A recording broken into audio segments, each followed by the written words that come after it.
दोस्तों गूगल का search business खतरे में है। पिछले 25 सालों से गूगल सिर्फ सर्च इंजन नहीं, इंटरनेट का गेटकीपर रहा है। लेकिन अगर मैं बोलूं कि एक एआई टूल गूगल के कोर रेवेन्यू इंजन को क्वाइटली शेक कर रहा है और अगर ये जीत गया तो गूगल का ad based search model irrelevant हो सकता है। जी हाँ, आपने सही सुना कि एक एआई मॉडल आ चुका है जिसका नाम है परप्लेक्सिटी। ये सर्च करने का पैटर्न ही बदलने वाला है। अगर गूगल के मॉडल को समझा जाए तो गूगल का मॉडल सिंपल है। आप क्वेश्चन पूछते हो, गूगल आपको लिस्ट दे देता है लिंक्स की जो आपके लिए रेलेवेंट है। लेकिन अब यूजर का काम होता है, उसे पहले 5 टैब्स खोलने होते हैं, फिर एड स्किप करनी होती है और फिर गेस करो कि कौन सा सही है। परप्लेक्सिटी बोलता है कि तुम्हें इतनी लिस्ट में जाने की जरूरत ही नहीं है, मैं तुम्हारा पर्सनल रिसर्चर बन जाता हूँ और तुम्हारा काम आसान कर देता हूँ। अगर सिंपल भाषा में समझे कि परप्लेक्सिटी एक्चुअली है क्या, तो परप्लेक्सिटी एक चैटबॉट नहीं है, ये एक एआई आंसर इंजन है। आप सवाल पूछते हो, ये रियल टाइम इंटरनेट से डेटा उठाता है और एआई से समराइज करता है और नीचे सोर्सेज अटैच कर देता है। मतलब कि वो कहता है कि ये सब कुछ मैं रिकमेंड नहीं कर रहा, ये सब कुछ इंटरनेट के ट्रस्टेड सोर्स कह रहे हैं। चैटजीपीटी ने दुनिया को एक चीज तो सिखा दी कि कंप्यूटर सिर्फ सर्च नहीं समझ भी सकता है। लेकिन प्रॉब्लम ये थी कि चैटजीपीटी का डेटा लिमिटेड था और सोर्सेज की क्लैरिटी नहीं थी। परप्लेक्सिटी ने उसी गैप को फिल किया। पर सवाल फिर ये उठता है कि गूगल जैसी बड़ी कंपनी जो एआई बनाती है, उसके लिए ये टूल इतना डेंजरस क्यों बन गया? आंसर टेक्नोलॉजी में नहीं, बिजनेस मॉडल में छुपा है। परप्लेक्सिटी के सीईओ हैं अरविंद श्रीनिवास। उन्होंने एक डिसीजन लिया जो 99% फाउंडर्स नहीं लेते। गूगल जैसे बनने की बजाय गूगल के सिस्टम को बाईपास करने का डिसीजन लिया। सर्च को इंप्रूव नहीं, सर्च को रिप्लेस करने का अटेम्प्ट किया। अब अगर बात करें इनकी ग्रोथ की, जो कि इग्नोर नहीं करी जा सकती, तो मई 2025 में परप्लेक्सिटी ने 780 मिलियन क्वेरीज हैंडल करी। ये नंबर सिर्फ ट्रैफिक नहीं दिखाता, ये एक हैबिट दिखाता है। और दोस्तों, जहां हैबिट बनती है, रियल पावर वहीं होती है। जैन 2024 में परप्लेक्सिटी ने रेस किया था 73.6 मिलियन। इन्वेस्टर की लिस्ट में थे एनवीडिया और Jeff Bezos.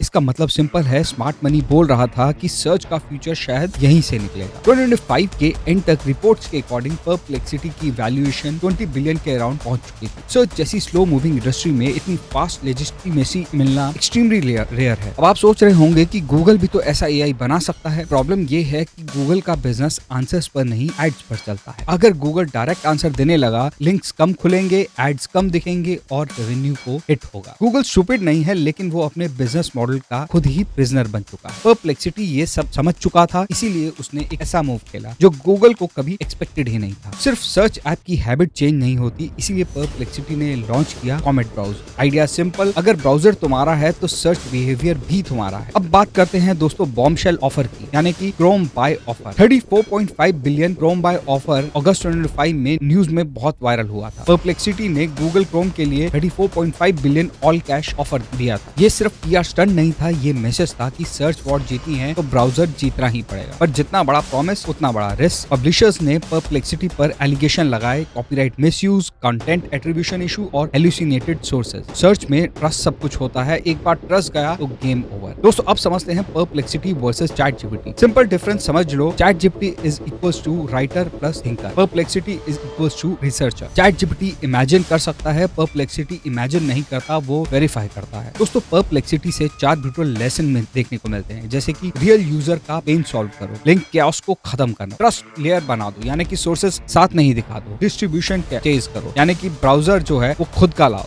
Legal plus credibility ignore मत करो। फ्यूचर में सर्च का डिफॉल्ट फॉर्मेट ब्लू लिंक्स नहीं, आंसर प्लस एविडेंस हो सकता है। अब सवाल ये है कि क्या परप्लेक्सिटी ट्रस्ट और रेगुलेशन सर्वाइव कर पाएगा या गूगल अपने एड मॉडल को बचाने के लिए एआई को एब्जॉर्ब कर लेगा? कमेंट में लिखो एग्री या फिर डिसएग्री। गूगल का ट्रेडिशनल सर्च मॉडल 5 साल में एब्सोल्यूट हो सकता है। और दोस्तों अगर ये इन्फॉर्मेशन इंटरेस्टिंग लगी है तो चैनल को सब्सक्राइब करो, वीडियो को लाइक करो और शेयर करो उन लोगों के साथ जो फ्यूचर की बातें करते हैं।